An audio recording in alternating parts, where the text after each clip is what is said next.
매일 성경 묵상 나눔입니다. 2024년 6월 11일 화요일입니다. 오늘 묵상하는 본문은 사도행전 19장 8절에서 20절입니다. 본문을 읽습니다. 바울이 회당에 들어가 석 달 동안 담대히 하나님 나라에 관하여 강론하며 권면하되 어떤 사람들은 마음이 굳어 순종하지 않고 무리 앞에서 이 도를 비방하거늘 바울이 그들을 떠나 제자들을 따로 세우고 두란노 서원에서 날마다 강론하니라. 2해 동안 이같이 하니 아시아에 사는 자는 유대인이나 헬라인이나 다 주의 말씀을 듣더라. 하나님이 바울의 손으로 놀라운 능력을 행하게 하시니 심지어 사람들이 바울의 몸에서 손수건이나 앞치마를 가져다가 병든 사람에게 얹으면 그 병이 떠나고 악기도 나가더라. 이에 돌아다니며 마술하는 어떤 유대인들이 시험 삼아 악기 들린 자들에게 주 예수의 이름을 불러 말하되 내가 바울이 전파하는 예수를 의지하여 너희에게 명령하노라 하더라. 유대의 한 제사장 스게웨와의 7 아들도 이 일을 행하더니 악기가 대답하여 이르되 내가 예수도 알고 바울도 알거니와 너희는 누구냐 하며 악기 들린 사람이 그들에게 뛰어올라 눌러 이기니 그들이 상하여 벗은 몸으로 그 집에서 도망하는지라. 에베소에 사는 유대인과 헬라인들이 다 이 일을 알고 두려워하며 주 예수의 이름을 높이고 믿는 사람들이 많이 와서 자복하여 행한 일을 알리며 또 마술을 행하던 많은 사람이 그 책을 모아 가지고 와서 모든 사람 앞에서 불사르니 그 책 값을 계산한즉 은 5만이나 되더라. 이와 같이 주의 말씀이 힘이 있어 흥왕하여 세력을 얻으니라. 오늘의 본문은 에베소에서 사도 바울이 두란노 서원의 사역을 하는 내용입니다. 우리가 어제 묵상하기를 이제 바울이 에베소에 도달하여 몇몇의 제자들을 얻었던 부분이었습니다. 아볼로에 대한 이야기가 있었고 아볼로가 고린도에 있는 동안에 에베소에 온 바울이 예수 그리스도의 이름으로 세례를 받는 것과 또 성령의 세례에 대해서 거기에 있던 그리스도인들에게 가르치고 또 이제 복음을 전했던 부분들이죠. 그렇게 회당 가운데 들어가 복음을 전하는 건 구약 성경을 풀어서 예수가 그리스도이심을 드러내는 것이죠. 그런 일을 3개월을 담대히 하나님 나라에 대해서 강론하고 권면을 했을 때에 그 회당에 모인 어떤 유대인들이겠죠. 유대인들은 마음이 굳어서 순종하지 않고 무리 앞에서 사도 바울이 가르치는 도 예수 그리스도를 따르는 아니면 복음의 어떤 길, 이것을 이제 도라고 말하는 부분이죠. 복음을 비방하니까 바울이 그들을 떠나서 제자들을 따로 세우고 두란노 서원이라고 하는 곳에서 매일같이 말씀을 강론했다라고 하는 것이고 이제 바울이 그렇게 두란노에서 사역하는 게 2해 총 이제 3년 정도를 최소한 2해에 이제 앞에 3개월이나 또 그 앞에 있었던 일들이 있어서 에베소에서 사도 바울이 3년 정도 사역을 한 것으로 저희들이 이제 추측을 하고 있는데 이제 에베소가 있던 아시아라고 하는 지역, 지금 우리가 사는 아시아가 아니고 터키 지역을 의미하는 거죠. 지금의 터키 쪽에 있는 지역에 있는 사람들이 다 유대인이나 헬라인들이 주님의 말씀을 들었다라는 것이고 그렇게 2해가 넘는 동안에 2년이 넘는 동안에 두란노 서원에서 매일같이 강론할 때에 하나님께서 사도 바울로 큰 능력을 행하게 하셨다. 그리고 사람들이 심지어는 바울의 몸에서 수건이나 앞치마를 가져다가 병든 사람에게 얹으면 병이 떠나고 악기도 나갔다. 이제 이렇게 이야기합니다. 이럴 때에 이제 마술하는 어떤 유대인들이 시험 삼아서 악기 들린 자들에게 주 예수의 이름을 불러 말하는 일들이 있었고 그 중에 이제 유대의 한 제사장 스게와의 7 아들들인 거죠. 7명의 아들들이 함께 그렇게 이제 사도 바울이 전파하는 예수를 의지하여 이라는 이름이죠. 그러니까 자신들이 예수에 대한 믿음이 없지만 흉내내는 것이죠. 그랬을 때에 이제 귀신이 내가 예수도 알고 바울도 아는데 너희는 누구냐라고 하면서 이제 그 사람들에게 모욕을 당하게 되는 그런 내용입니다.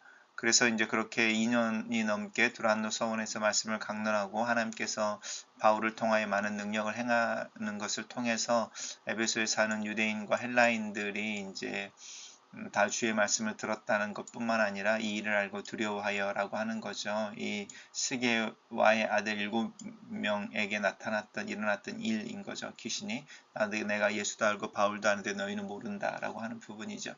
믿는 사람들이 와서 자복하고 행한 일을 알리며 회개에 대한 이야기를 하는 거죠. 특별히 마술을 행하던 자들이 그 책을 모아가지고 사람들 앞에 불살랐다. 굉장한 부흥이 있었고 많은 사람들이 예수 그리스도 앞에 돌아오며 자신들의 이전의 삶에 대해 철저하게 회개했다라는 것이죠.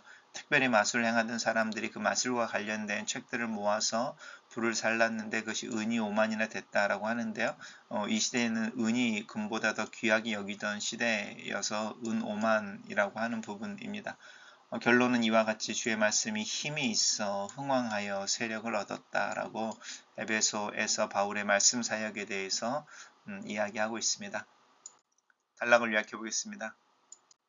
바울은 에베소에서 제자들을 따로 세우고 두란노 서원에서 날마다 강론하고 하나님께서는 바울을 통해 여러 기사를 행하시고 많은 사람들이 예수의 이름을 높이고 자신들의 죄를 자복하며 마술을 행하는 사람들은 그 책을 모아 불사른다. 이렇게 정리해봤습니다. 매일 성경의 묵상 나눔 내용입니다. 성령께서 함께 하시니 바울의 손을 통해 병자가 치유되고 악기가 물러갔습니다.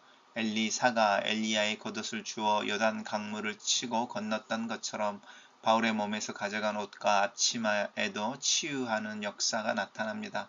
불의 선지자 엘리야처럼 바울을 통해 성령의 불길 같은 또 불같은 역사가 에베소에 일어납니다. 이로써 바울이 가르친 모든 것이 죽은 문서, 철학, 사상이 아닌 살아계신 하나님의 말씀이 명백해졌습니다. 말씀이 전파된 곳에 성령이 역사합니다. 하나님의 말씀만이 내면에 감춰진 생각과 판단, 또 상처를 드러낼 뿐만 아니라 그것을 고치고 회복시키십니다.